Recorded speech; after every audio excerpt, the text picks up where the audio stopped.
জুবিনদাৰ হত্যাৰ বিষয়টোত আটাইতকৈ বেছি যদি ৰাজনীতি কৰিছে অসমৰ মুখ্যমন্ত্ৰী হিমন্ত বিশ্ব শৰ্মাই কৰিছে।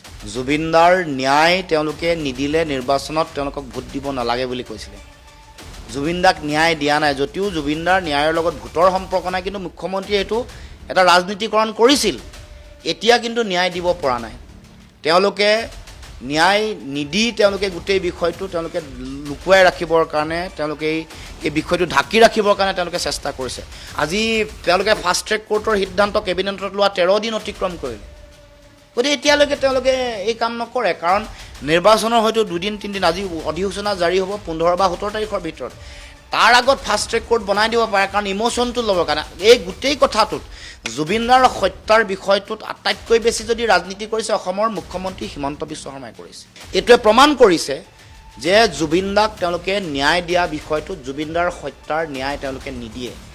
এইটো তেওঁলোকৰ কেৱল মাত্ৰ জুবিনদাৰ এই হত্যাৰ পিছত গোটেই বিষয়টো তেওঁলোকে ঢাকি ৰাখিবৰ কাৰণে, টুপি টাপি ৰাখিবৰ কাৰণে তেওঁলোকে বিভিন্ন ধৰণৰ অপচেষ্টা কৰি ৰাখিছে। 6 মাহ হ'ব জুবিনদাৰ হত্যাৰ 6টা মাহ ছমহীয়া পালন কৰিবলৈ হৈছে, কিন্তু ৰাইজে দেখি আছে যে কেনেকৈ অন্যায় কৰা হৈছে জুবিনদাৰ বিষয়টো, কেনেকৈ জুবিনদাক কেনেকৈ তিলকে হত্যাৰ মুখলৈ ঠেলি দিয়া হ'ল, কেনেকৈ মুখ্যমন্ত্ৰীৰ লগত আটাইতকৈ ঘনিষ্ঠ এগৰাকী কেন্দ্ৰীয় মন্ত্ৰীৰ বিভাগৰ উদ্যোগতে ছিংগাপুৰত কেনেকৈ এই অনুষ্ঠান আয়োজন হৈছিলে।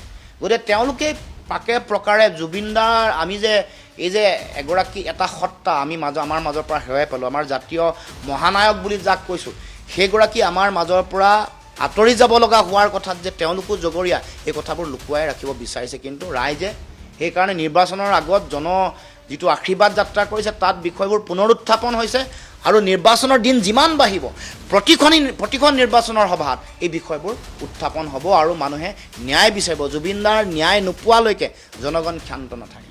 আৰু জন আশীৰ্বাদ যাত্ৰাত ৰাইজে বিষয়টো উত্থাপন কৰিছে, যুক্তিসন্মতভাৱেই কৰিছে।